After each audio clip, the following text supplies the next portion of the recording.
Welcome back to the most news of the morning. President Obama was elected, promising an end to politics as usual, but there's already been plenty of shots across the bow on Capitol Hill. And Mr. Obama is drawing some fierce criticism for a few of his administration's appointments. Some say that he's actually breaking his own rules. One of those critics is syndicated columnist David Sirota, who joins me live. Thanks for being with us. Thanks for having me. One of the things that we had talked about was this. And Barack Obama on the campaign trail talked a lot about needing to usher in a change in Washington. Let's just talk briefly about a couple of these appointments that have sort of raised questions about that pledge that you have brought up as well as others. Newly installed Treasury Secretary Timothy Geithner appointed Mark Patterson, and this is a former top lobbyist for Goldman Sachs, as his chief of staff. And then last week there was a lot of buzz over William Lynn. He was appointed to the #2 position at the Defense Department. William Lynn, also a former top lobbyist for Raytheon, which is one of the 5 largest defense contractors. So how is that a change in what Washington how Washington works?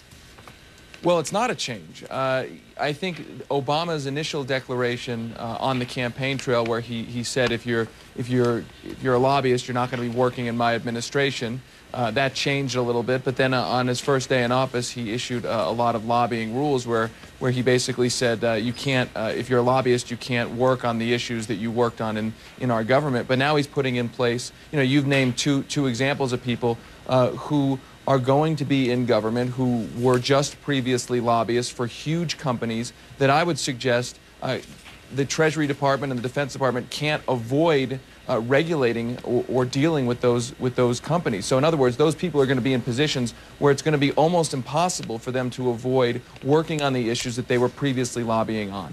Right, and so the administration defending itself, saying that these appointments have, the people who were appointed have significant experience and that they would be the perfect person for that job. A lot of people say, look, this is how Washington works. If you try to eliminate people who have had a direct influence lobbying or within prior administrations, you're cutting out a lot of talent. Well, look, this is a country of 300 million people. I do not believe that the only person who's qualified to be the chief of staff of the Treasury Department is a Goldman Sachs lobbyist. I don't believe that the only person who's qualified to be Deputy Defense Secretary is a Raytheon lobbyist. I mean, that doesn't make any sense. It is the way Washington works, and the way Washington thinks about these things is that the only experience that's applicable is if you're lobbying for corporations that have their hand out for federal dollars. That is experience, but I don't think that makes somebody uniquely qualified to be a regulator of the companies that they were previously lobbying for. I got you. Now, do you give Barack Obama any credit? Some people say that he has gone farther than others have gone in the past, yet at the same time he's taking a little heat for issuing waivers for people that he wanted within his administration.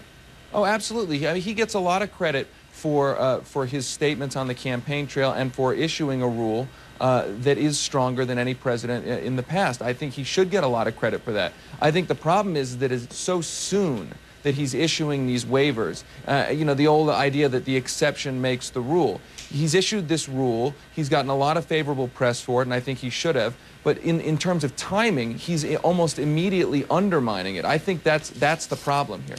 I got you. All right, David Sirota, nationally syndicated columnist and author of The Uprising. Thanks for joining us this morning. Thanks for having me.